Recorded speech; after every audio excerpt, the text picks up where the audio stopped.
പത്മജ വേണുഗോപാലിന് ഒരു പ്രസ്താവന വന്നു. കെ കരുണാകരന്റെ സ്മാരകത്തിന് വേണ്ടി ഫണ്ട് പിരിച്ചിട്ടത് കോൺഗ്രസ്സുകാർ ഉൾപ്പെടെ മുക്കിക്കളഞ്ഞു എന്ന രീതിയിലെ പ്രസ്താവന അവർ തൃശ്ശൂരിൽ പറഞ്ഞു. അപ്പോൾ ഈ ശരിക്കും കെ മുരളീധരൻ അതിൻ്റെ മറുപടിയും പറഞ്ഞു. എന്നുവെച്ചാൽ അച്ഛൻ്റെ പേര് ഇതിലേക്കൊന്നും വലിച്ചഴയ്ക്കാൻ പാടില്ല എന്ന് പറഞ്ഞു. കെ സി ഒക്കെ എനിക്കൊന്ന് ലീഡറുമായിട്ട് വളരെ അടുപ്പമുണ്ടായിരുന്ന ആളല്ലേ, അദ്ദേഹത്തിൻ്റെ കൂടെ വളരുകയും ഒക്കെ ചെയ്ത ആളാണല്ലോ. അപ്പോൾ ഇതിനെക്കുറിച്ച് കേസിലൊരു അഭിപ്രായം. ശ്രീ കെ മുരളീധരൻ പറഞ്ഞതാണ് അതിൻ്റെ യഥാർത്ഥ മറുപടി. അദ്ദേഹം മകനെന്ന നിലയിൽ ആ ഫൗണ്ടേഷൻ്റെ നടപടികളൊക്കെ പുരോഗമിച്ചുകൊണ്ടിരിക്കുന്നുണ്ട്, അതിന് ഏർപ്പാടുകൾ നടന്നുകൊണ്ടിരിക്കുന്നുണ്ട്. അതുകൊണ്ട് അതിൻ്റെ വെറുതെ കാര്യങ്ങളൊക്കെ നടന്നുകൊണ്ടിരിക്കുന്നുണ്ടെന്നുള്ളത് സത്യം പറയാനായിരിക്കും. അപ്പോൾ അത് കെ കരുണാകരൻ ഇത്തരം ഒരു സമയത്ത് വിവാദത്തിലേക്ക് വലിച്ചൊഴിച്ചുകൊണ്ടേണ്ട ഒരു കാര്യമില്ല, ഇലക്ഷൻ കാലത്ത് അതിന്റെ ആവശ്യമില്ല. മുരളിയുടെ സ്റ്റേറ്റ്മെന്റിനോട് പൂർണ്ണമായിട്ടും ഞാൻ യോജിക്കുകയാണ്. ഈ നമ്മുടെ ഇപ്പം ഇലക്ഷൻ എനിക്ക് തോന്നുന്നു ഈ ചില മണ്ഡലങ്ങളിലൊക്കെ ഉദാഹരണം നിങ്ങളുടെ KPC പ്രസിഡന്റ് മത്സരിക്കുന്ന പേരാവും, അവിടെയൊക്കെ മത്സരം കുറച്ച് കടുത്തിട്ടുണ്ടെന്നാണ് പറയുന്നത്. അപ്പോൾ ഈ മത്സരം കടുക്കുമ്പം ഇങ്ങനെയുള്ള ഔദ്യോഗിക സ്ഥാനങ്ങളിലിരിക്കുന്ന ആളുകൾക്ക് മണ്ഡലം വിട്ടു പോകാൻ പറ്റാത്ത അവസ്ഥയുണ്ടോ? ഇപ്പോൾ മത്സരം കടുക്കുന്നതൊന്നും പോലെ നിങ്ങൾ പറയുന്നതല്ലേ, എനിക്ക് പേരാവിൽ അത്ര കടുത്ത മത്സരം ഒന്നും തോന്നിയിട്ടില്ല. അല്ല, നിങ്ങൾ കണ്ണൂർ അറിയാവുന്ന ആളാണ്. സണ്ണി ജോസഫ് അനായാസമായി ജയിക്കും ഇത്തവണ.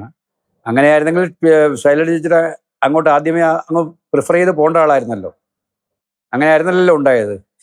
അപ്പോൾ അതുകൊണ്ട് അവർ കഴിഞ്ഞ മാത്രമല്ല, ടീച്ചർ തന്നെ സണ്ണി ജോസഫിനോട് മത്സരിച്ച് പരാജയപ്പെട്ടതാണ് മുൻപ്, ഇതേ സണ്ണി ജോസഫിനോട്.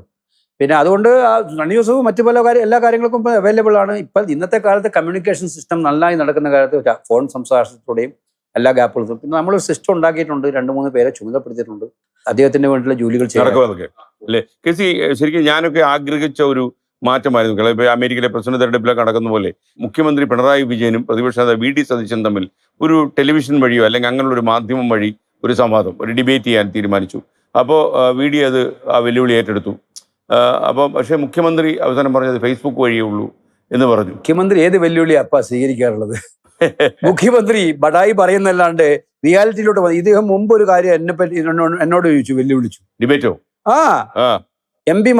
കേരളത്തിലെ എംപിമാര് കേരളത്തിന് വേണ്ടി അവിടെ ഒന്നും പറയുന്നില്ല എന്നുള്ളത് മുഖ്യമന്ത്രി പറഞ്ഞു. ഞാൻ പറയും, മുഖ്യമന്ത്രിയോട് വിനയപൂർവ്വം വെല്ലുവിളിക്കുകയാണ്, ഞങ്ങൾ റെക്കോർഡുമായിട്ട് വരാം.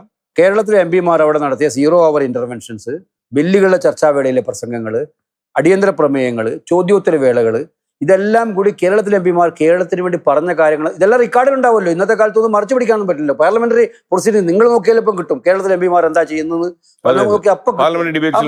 അപ്പൊ അതിന് ഡിബേറ്റ് തയ്യാറാവാന്ന് പറഞ്ഞു.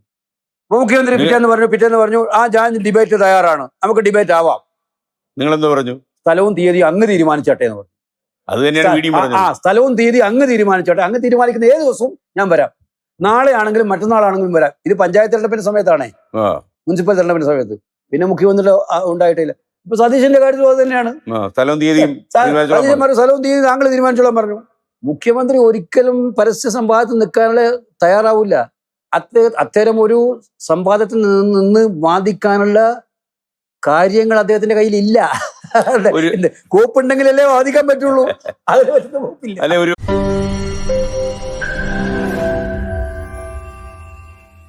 ലോകത്തെവിടെയായാലും ഏത് സമയത്തും 24 വാർത്തകളും ഓഗ്മെന്റഡ് റിയാലിറ്റി പാക്കേജുകളും എക്സ്പ്ലെയിനറുകളും വിശദമായി കാണാൻ ഞങ്ങളുടെ YouTube ചാനൽ നിങ്ങൾക്ക് സബ്സ്ക്രൈബ് ചെയ്യാം.